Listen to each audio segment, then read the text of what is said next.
निकले तब तक इनको खिलाते रहो। और मैंने कुछ लोगों को देखा है, खाने की वजह से उन्होंने अपना प्रेयर लाइफ तक चौपट कर दिया। खाते रहेंगे खाते रहेंगे खाते रहेंगे। ब्रदर, नूह के दिन चालू हैं। उसके बाद खुदा ने क्या कहा आगे?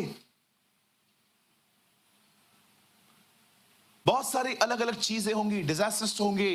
बाइबल बताती है मौसम खराब होंगे। आप पढ़ के देखिए, सुनामी का जिक्र है, लहरों की कोलाहल होगी। आप पढ़ सकते हैं, वहां पर लिखा गया है बीमारियां आएंगी, बहुत सारी तकलीफें आएंगी। और मैं आपको सच कहता हूं, लिसन टू मी, हम वो जनरेशन है जिन्होंने सब कुछ आंखों से देखा है। युद्ध देखा, सुनामी देखी, बाढ़ें देखी, अकाल देखे, हमले देखे, टेररिज्म देखा हम लोगों ने। अभी इन दिनों में देखिए कितना ये फैला हुआ है। हमें प्रार्थना करनी चाहिए इन चीजों के लिए। ये सब होगा। अब मैं आपको एक दिक्कत बताता हूं विश्वासियों की। बिलीवर्स इंफॉर्मेशन कलेक्ट करने में बिजी हैं आजकल। एक भाई आया मेरे ऑफिस में, पास्टर जी मेरा एक सवाल है। मैंने कहा हाँ पूछिए। प्रभु कब आएंगे? मैंने कहा मुझे तारीख नहीं पता, बाकी इतना पता है वो कल भी आ सकता है। तो पास्टर जी अगर वो कल आएगा तो उसके बाद जो चिप है वो किसको लगेगी? Now listen to me. मैंने कहा ब्रदर देखो, जो लोग रह जाएंगे उनको सामना करना पड़ेगा और उनको सिस्टम में डाल दिया जाएगा। चिप क्या है? वो एक सिस्टम है। अच्छा पास्टर जी और सवाल, यहां लगेगा कि यहां लगेगा? मैंने कहा खरीद के ला, जिधर बोल लगा देता हूं। मुझे एक बात बताइए, आप उस एग्जाम की तैयारी क्यों कर रहे हो जो आना ही नहीं है? जो पढ़ाई, वो पढ़ाई हम करें क्यों इतनी? सुनो, मैं ये नहीं कह रहा हूं कि आप अनजान रहो, पर मैं कहता हूं उतनी जानकारी रखो जितनी बाइबल देती है। घुस जाते हो, प्रभु के बारे में पता नहीं है, क्राइस्ट को जानते नहीं है, एंटी क्राइस्ट को पहचान लिया।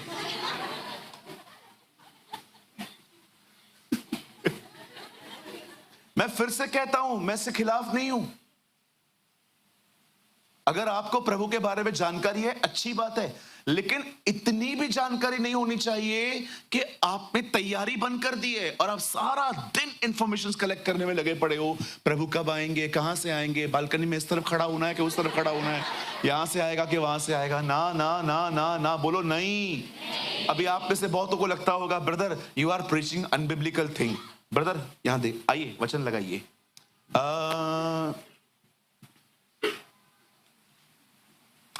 प्रेरितों के काम, ये क्या करते हो भैया? This is my computer. प्रेरितों के काम 1 अध्याय उसका 6 वचन लगाइए। सब यहां देखिए, आप लोग खोल सकते हो क्योंकि आपको टीवी नहीं दिखती है ना। प्रेरितों के काम 1 अध्याय 6 वचन यहां देखिए।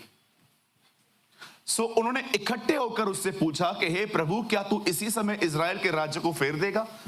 Therefore, when they had come together, they asked him, Lord, are you now restoring the kingdom of Israel? कि तू अभी आने वाला है। अब प्रभु ने देखो उनको क्या कहा। आगे ब्रदर आगे लगाइए।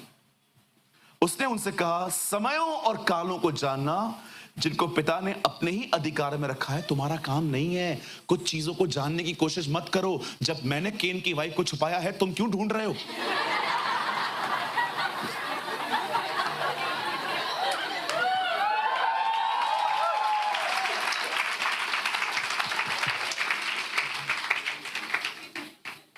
प्रभु को जानते नहीं है, केन की पत्नी के पीछे पड़े। कौन है ये लेडी? ब्रदर जब पृथ्वी पर कोई था ही नहीं, ये लेडी कहां से आई? रखो ना सवाल, स्वर्ग में क्या बात करोगे? 1000 2000 सवाल लिख के चलो ऊपर और आराम से बैठ के संगति करना उसके साथ। पूछना उससे, प्रभु मुझे बता यार ये कौन थी? खुदा कहेगा तेरी खुद की वाइफ ऊपर नहीं आई है, उसका तुझे दुख है नहीं, और इधर भी आके ये सब पूछता है तू।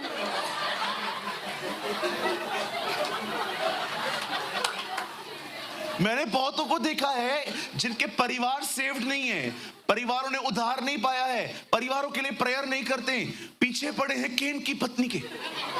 केन तुम लोग को मिलेगा, वो तुमको बोलेगा क्या बिगाड़ा था मेरी पत्नी ने तुम्हारा। जो बाइबल में नहीं लिखा है वो क्यों ढूंढते हो आप? अब खुदावन देखो, अभी आपको लगता होगा चल ब्रदर आप थोड़ा एक्सट्रीम में चले जाते, हमारे पास 66 किताबें हैं, बहुत हैं, हमें 71 पढ़ने की कोई नीड ही नहीं है। एक आदमी मुझे मिला, ब्रदर आपके पास कितनी किताबें? मैंने कहा 66 है। मेरे पास 71 है। मैंने कहा 71 पढ़ के भी नहीं सुधरा है तू यार? किस चीज का घमंड है तुझे? इतनी प्राइड में बात करते हो। He said to them, it's not for you to know times or seasons which the Father has within his own authority. खुदा ने उसे अपने अधिकार में रखे। आप जाइए खुदा से जाके आज दुआ करिए, जाके कहिए प्रभु मुझे बताइए आप कब आएंगे। वो साइलेंट रहेगा, बोलेगा नहीं बेटा मैं नहीं बताऊंगा तुझे। कितने लोगों ने प्रोक्लेम किया 2012 में आएगा, 2013 में आएगा, सब झूठे साबित हुए, क्योंकि उसने ठान रखा है वो आपको नहीं बताएगा, क्योंकि ये आपके लिए अच्छा नहीं है। मैं फिर से कहता हूं, प्लीज चीजों को गलत वे में मत लेना। मैं बिल्कुल इस बात के खिलाफ नहीं हूं कि आपको प्रभु के आने के बारे में बहुत जानकारियां हैं। सिर्फ मत्ती 24 अध्याय में जिंदगी मत बिताइए, लेकिन कि सिर्फ आपके पास जानकारियां हैं। 25 में एंटर कीजिए जहां पर कुमारियों ने तैयारियां की है। 50 साल पहले कंप्यूटर भी इतना स्ट्रांग नहीं होता था जितना आपके हाथों में है, क्योंकि दानियल में लिखा है लास्ट डेज में नॉलेज बहुत बढ़ेगा। मैं उस दिन दुबई में था, मैंने अजीब चीज देखी। जिस ट्रेन में मैं बैठा था मेट्रो में, उसका ड्राइवर नहीं था, ऑटोमेटिक चलती है। मैं आगे पीछे दिख रहा था, मैंने बोला खुदा ये क्या है? In the last days knowledge grow, ज्ञान बढ़ेगा। आप बिलीव करिए, जिस ट्रेन में मैं बैठा हुआ था ना, ड्राइवर था ही नहीं, ऑटोमेटिक चलती रहती है। हमारे यहां पर कैसे ड्राइवर खड़ा रहता है, देखा होगा आपने, जब कुरला आती है 2 मिनट नीचे उतर के वापस ऊपर जाता है। हाँ बिल्कुल, हमारी ट्रेन में ड्राइवर्स होते हैं, वहां पर ड्राइवर ही नहीं है। वहां पर एक म्यूजियम था, उन्होंने कहा फ्यूचर में क्या क्या होने वाला है, उन्होंने छोटी छोटी चीजें वहां पर रखी हैं। उड़ती हुई टैक्सी देखी, दुबई में आने वाले दिनों में उड़ती हुई टैक्सी वो लोग प्लान कर रहे हैं। आपने देखा होगा एरिया 51, यूएस में एक प्लेस है एरिया 51, वहां पर कहते हैं एलियंस, ये जादू रहता है। क्या बोलते हैं इंग्लिश में इसको? एलियंस। धूप खाता है ना जो एलियंस रहते हैं। इसके ऊपर भी इनकी बड़ी खतरनाक ट्रेजेडी है। रैप्चर हो जाएगा ना, फिर बोलेंगे ये एलियंस लेकर चले गए। डेविल ने भी अपनी तैयारी करके रखी है, लेकिन तू हरा थोड़ी पाएगा उससे, हम तो जाएंगे।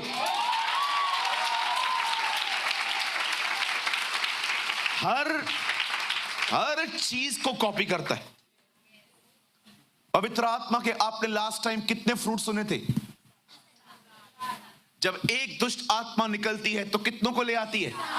कॉपी कैट है एक नंबर का। वो जो खुदा करता है वो करता है। प्रभु की 7 आत्मा है, ये भी 7 ही लेके आता है। प्रकाशित वाक्य में एक जगह पे लिखा है, एक सफेद घोड़ा निकला और बड़ी तकलीफें चालू हो गई। उसको पता है प्रकाशित वाक्य में पहले सफेद घोड़े पे कौन आएगा, खुद भी वैसे ही आता है। एक नंबर का कॉपी कैट। जो खुदा करेगा वही वो करेगा।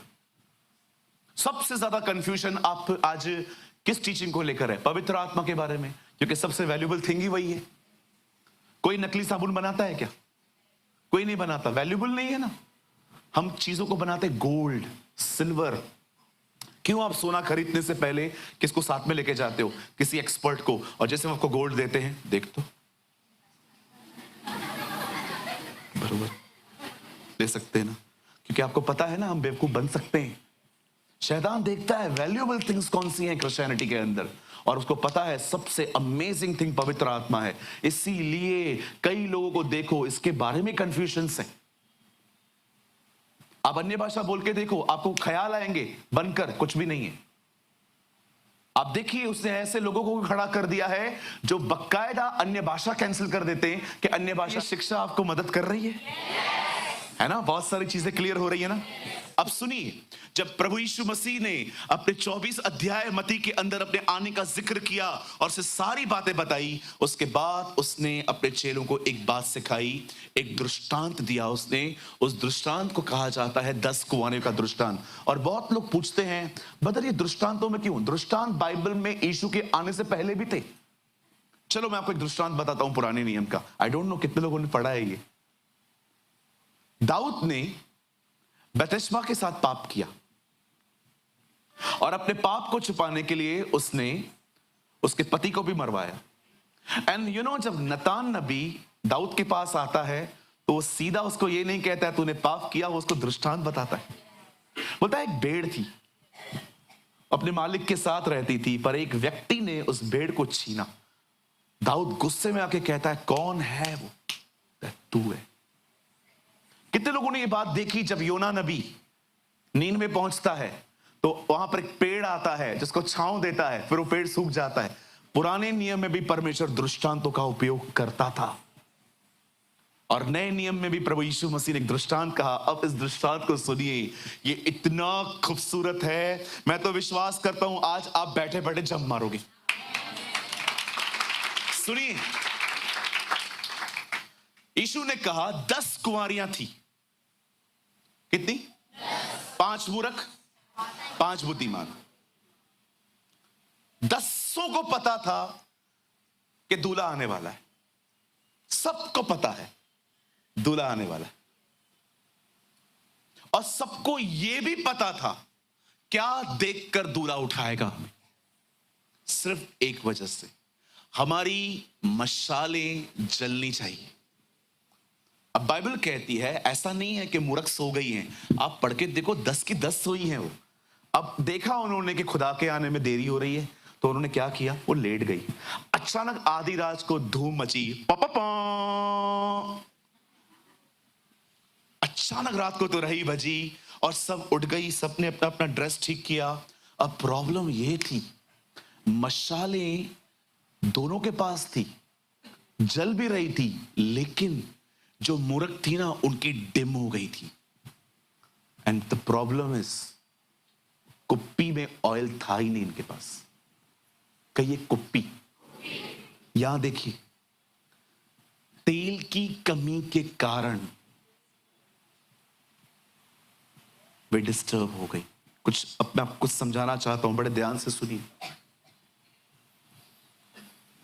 हमारी बाइबल में पवित्र आत्मा के बहुत अलग अलग चित्र हैं। हवा, पानी, आग, कबूतर, तेल, हर नाम के पीछे कैरेक्टर है।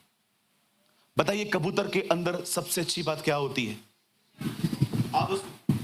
आप उसको सामने रखो और उसको ऐसा करो। कितने लोग ये बात जानते हैं? होली स्पिरिट को आपका चिल्लाना पसंद नहीं है। हेडिया हेडिया हेडिया हेडिया बुधाएं हेडिया,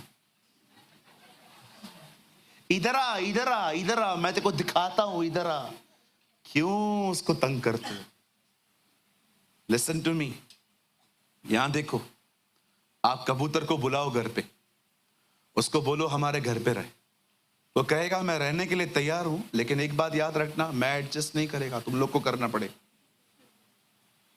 मतलब कभी भी तुम लोग को लड़ाई झगड़ा करना है, वो रूम में जाके करो। इधर करोगे मैं चला जाऊंगा, because I am perfect, I will not adjust. आप चाहते हो पवित्र आत्मा आपके साथ रहे, वो एडजस्ट नहीं करेगा। You should, because he is perfect. वो आपको बदलने आया है, आप उसे बदलने की कोशिश न करें। आप चाहते हैं पवित्र आत्मा आपके जीवन में रहे, लोगों पे चिल्लाना और उनके लिए गलत बोलना बंद कर दो। और अगर आप कहोगे ना पवित्र आत्मा जब मैं झगड़ा करता हूं आप इधर ही रहो, this is not my nature, I am like a Dove. वो कहेगा आपको झगड़ा करना है ना, एक काम करो, जाओ अपने कमरे में, और उधर से भी ज्यादा आवाज आया तो भी चला जाऊंगा मैं। वो एडजस्ट नहीं करेगा, आपको करना पड़ेगा। अब दूसरा उसका एक साइन है, वो है हवा। लाल समुंदर को हवा ने 2 भाग किया था। चेलों के समय में हवा आया था। आप जानते हो कभी कभी मट्टी हवा में उड़ जाती है, हवा बहुत स्ट्रांग होती है। क्या कहा प्रभु ने? हवा जहां को चाहती है वहां को बहती है, तुम उसका आवाज सुनते हो, वो दिखाई नहीं देती। आत्मा से चला हुआ व्यक्ति ऐसा ही है। अब मैं एक एक कैरेक्टर के ऊपर खोलूंगा तो टीचिंग चेंज हो जाएगी। आइए मैं सीधा फाइनल पे आता हूं। कहिए तेल। जानते हो तेल में सबसे खूबसूरत बात क्या होती है? वो चीजों को मुलायम कर देता है। कितने लोग सर पे तेल लगाते हैं? मैं नहीं लगाता, आप लगाते हैं? उसके बाद बाल कैसे हो जाते हैं? चमकते हैं। इवन यीशु ने कहा उपवास में क्या करो? पैराशूट ऑयल लगाओ।